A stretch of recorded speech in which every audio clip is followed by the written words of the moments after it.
जय माता दी। तीसरा अध्याय। चिक्षुर चामर आदि सेनापतियों सहित महिषासुर का वध। महर्षि मिधा ने कहा, देवी महिषासुर की सेना को नष्ट होती देखकर उस सेना का सेनापति चिक्षुर नामक राक्षस क्रोध में भरकर देवी के साथ युद्ध करने के लिए आगे बढ़ा। वह देवी पर इस प्रकार बाणों की वर्षा करने लगा मानो सुमेरु पर्वत पर बादल पानी की धार बरसा रहे हों। इस प्रकार देवी ने अपने बाणों को उसके बाणों को से काट डाला और उसके घोड़ों व सारथी को भी मार दिया। साथ ही उसकी धनुष एवं अत्यंत ऊंची ध्वजा को भी काटकर नीचे गिरा दिया। उसका धनुष कट जाने के पश्चात शीघ्र ही उसके शरीर के अंगों को अपने बाणों से बीन दिया। धनुष, रथ, घोड़ों और सारथी के नष्ट होने पर वह आशु ढाल और तलवार लेकर देवी की ओर आया। उसने अपनी तीक्ष्ण धार वाली तलवार से देवी के सिंह के मस्तक पर प्रहार किया और बड़े वेग से देवी की बाएं भुजा पर वार किया। देवी की बाएं भुजा को छूते ही उस दैत्य की तलवार के टूटकर 2 टुकड़े हो गए। अब तो दैत्य ने क्रोध में भरकर त्रिशूल हाथ में लिया और उसे भद्रकाली देवी की ओर फेंका। आकाश मार्ग से आता हुआ वह त्रिशूल सूर्य के समान अत्यंत प्रज्वलित हो उठा। उस त्रिशूल को अपनी ओर आते हुए देखकर देवी ने अपना त्रिशूल छोड़ा, जिसने उस महाअसुर के शूल के 100 टुकड़े कर दिए और साथ ही उस महाअसुर के प्राण भी हर लिए।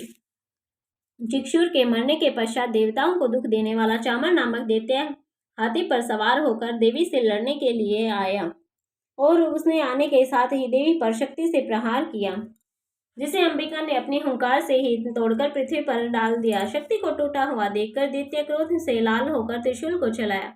देवी ने उसको भी काट दिया। इतने में देवी का सिंह उछलकर हाथी के मस्तक पर सवार हो गया और उस दैत्य के साथ बहुत ही तीव्र युद्ध करने लगा।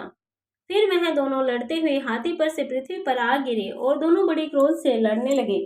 फिर सिंह बड़े जोर से आकाश की ओर उछला और जब पृथ्वी की ओर आया तो उसने अपने पंजे से चामर का सिर धड़ से अलग कर दिया। क्रोध में भरी हुई देवी ने शिला, वृक्ष आदि की चोटों से उधर को भी मार दिया।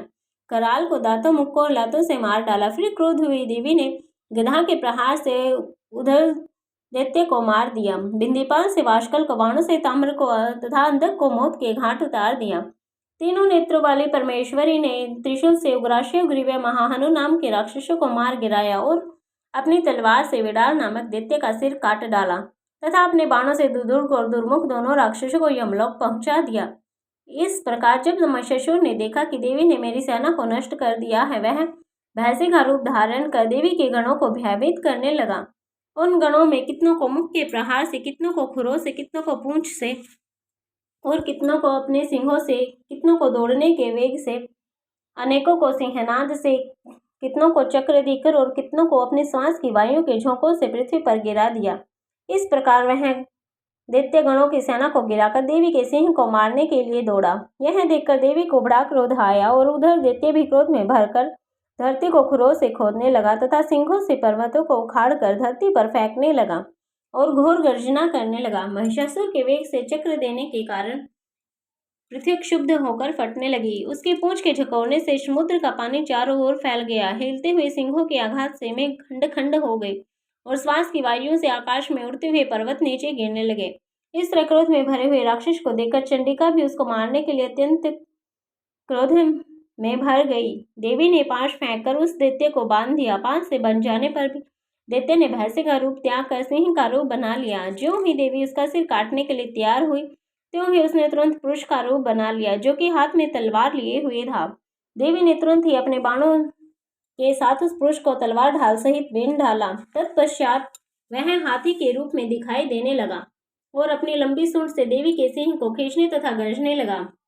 देवी ने अपनी तलवार से उसकी सूंड काट डाली। तब राक्षस ने दोबारा फिर भैंसे का रूप धारण कर समस्त त्रिलोकी को व्याकुल करने लगा। इसके पश्चात क्रोध में भरी हुई देवी बार बार उत्तम मधु का पान करने लगी और लाल लाल नेत्र करके हंसने लगी। उधर बल, वीर्य तथा मद से क्रुद्ध हुआ वह दैत्य भी गरजने लगा तथा अपने सिंगों से देवी पर पर्वतों को फेंकने लगा। देवी अपने बाणों से उसके फेंके हुए पर्वतों को चूर्ण करती हुई बोली, ओ मूर्ख, जब तक मैं मधुपान कर रही हूँ तब तक तू गरज ले। इसके पश्चात मेरे हाथों से तेरी मृत्यु हो जाने पर देवता गरजेंगे। महर्षि मेधा ने कहा। इस प्रकार कहकर देवी उछलकर उस दैत्य के ऊपर चढ़ गई और अपने पैर से दबाकर त्रिशूल से उसके गले पर आघात किया। देवी के पैर से दबने पर भी वह दैत्य अपने दूसरे रूप से अपने मुख से बाहर निकलने लगा। अभी वह आधा ही बाहर निकला था कि देवी ने अपने बल के प्रभाव से उसे तुरंत रोक दिया। अब जब वह आधा निकला हुआ ही दैत्य देवी से युद्ध करने लगा तो देवी ने अपनी तलवार से उसका सिर काट डाला। इस प्रकार महिषासुर के मर जाने पर राक्षसी सेना हाहाकार करती हुई वहां से भाग गई।